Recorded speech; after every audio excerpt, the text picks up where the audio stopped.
जय श्री कृष्ण सर।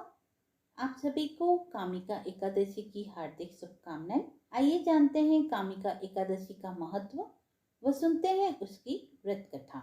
एक ऐसी एकादशी जो बिना गंगा स्नान किए भी गंगा स्नान का पुण्य देती है, जिसकी महिमा से पितर, देवता और ऋषिगण भी प्रसन्न होते हैं। श्रावण मास में आने वाली कामिका एकादशी न केवल पापों का नाश करती है, बल्कि भगवान विष्णु की कृपा बरसाने वाली दिव्य तिथि भी है। आइए सुनते हैं इस पुण्यकारी व्रत की पौराणिक कथा, जो आत्मा को शुद्ध करती है और मोक्ष का मार्ग प्रशस्त करती है। युधिष्ठिर ने पूछा, गोविंद, वासुदेव, आपको नमस्कार है। श्रावण के कृष्ण पक्ष में कौन सी एकादशी होती है, उसका वर्णन कीजिए। भगवान श्री कृष्ण बोले, राजन सुनो, मैं तुम्हें एक पापनाशक उपाख्यान सुनाता हूँ, जिसे पूर्व में ब्रह्मा जी ने नारद जी के पूछने पर कहा था। नारद जी ने प्रश्न किया, भगवान कमलासन, मैं आपसे यह सुनना चाहता हूँ कि श्रावण के कृष्ण पक्ष में जो एकादशी होती है, उसका क्या नाम है, उसके कौन से देवता है तथा उससे कौन सा पुण्य प्राप्त होता है। प्रभु, यह सब मुझे बतलाइए। ब्रह्मा जी ने कहा, नारद सुनो, मैं संपूर्ण लोगों के हित की इच्छा से तुम्हारे प्रश्न का उत्तर दे रहा हूँ। श्रावण मास में जो कृष्ण पक्ष की एकादशी होती है, उसका नाम कामिका है। उसके स्मरण मात्र से वाजपेयी यज्ञ का फल प्राप्त होता है। उस दिन श्रीधर, हरि, विष्णु, माधव और मधुसूदन आदि नाम से भगवान का पूजन करना चाहिए।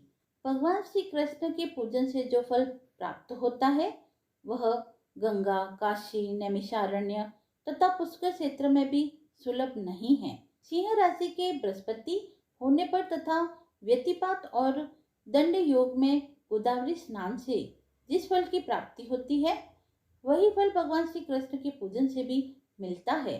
जो समुद्र और वन सहित समूची पृथ्वी का दान करता है तथा जो कामिका एकादशी का व्रत करता है, वे दोनों समान फल के भागी माने गए हैं। जो ब्याई हुई गाय को बहुत सी सामग्री सहित दान करता है, उस मनुष्य को जिस फल की प्राप्ति होती है, वही कामिका का व्रत करने वाले को भी प्राप्त होती है। जो नरश्रेष्ठ श्रावण मास में भगवान श्रीधर का पूजन करता है, उसके द्वारा गंधर्वों और नागों सहित संपूर्ण देवताओं की पूजा हो जाती है। अतः पाप भीरु मनुष्य को यथाशक्ति पूरा प्रयत्न करके कामिका के दिन श्री हरि का पूजन करना चाहिए।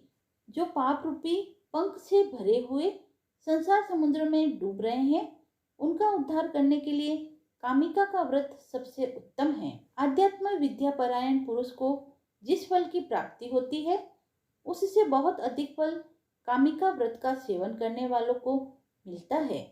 कामिका का व्रत करने वाला मनुष्य रात्रि में जागरण करके न तो कभी भयंकर यमराज का दर्शन करता है और न कभी दुर्गति में पड़ता है। लाल मणि, मोती, वैदुर्य और मूंगे आदि से पूजित होकर भी भगवान विष्णु वैसे संतुष्ट नहीं होते जैसे तुलसी दल से पूजित होने पर होते हैं। जिसने तुलसी की मंजरी से श्री केशव का पूजन कर लिया है, उसके जन्म भर का पाप निश्चय ही नष्ट हो जाता है। जो दर्शन करने पर सारे पाप समुदाय का नाश कर देती है, स्पर्श करने पर शरीर को पवित्र बनाती है, प्रणाम करने पर रोगों का निवारण करती है, जल से सिंचन पर यमराज को भी भय पहुंचाती है, आरोपित करने पर भगवान श्री कृष्ण के समीप ले जाती है और भगवान के चरणों में चढ़ाने पर मोक्ष रूपी फल प्रदान करती है। उस तुलसी देवी को नमस्कार है। जो मनुष्य एकादशी को दिन रात दीपदान करता है, उसके पुण्य की संख्या चित्रगुप्त भी नहीं जानते। एकादशी के दिन भगवान श्री कृष्ण के सम्मुख जिसका दीपक जलता है, उसके पितर स्वर्गलोक में स्थित होकर अमृत पान से तृप्त होते हैं। घी अथवा तिल के तेल से भगवान के सामने दीपक जलाकर मनुष्य देह त्याग के पश्चात करोड़ों दीपक से पूजित हो स्वर्गलोक में जाता है। भगवान श्री कृष्ण कहते हैं, युधिष्ठिर, यह तुम्हारे सामने मैंने कामिका एकादशी की महिमा का वर्णन किया है। कामिका सब पातकों को हरने वाली है, अतः मानव को इसका व्रत अवश्य करना चाहिए। यह स्वर्गलोक तथा महान पुण्य फल प्रदान करने वाली है। जो मनुष्य श्रद्धा के साथ इसका महात्म्य श्रवण करता है वह सब पापों से मुक्त हो श्री विष्णु लोक में निवास प्राप्त करता है। कथा समाप्त हुई। तो देखा आपने, जिसने कामिका एकादशी का व्रत कर लिया उसने समस्त यज्ञों का फल प्राप्त कर लिया। यह व्रत सिर्फ एक तिथि नहीं, एक अवसर है आत्मशुद्धि और ईश्वर की भक्ति का। आइए अब सुनते हैं तुलसी जी की कथा।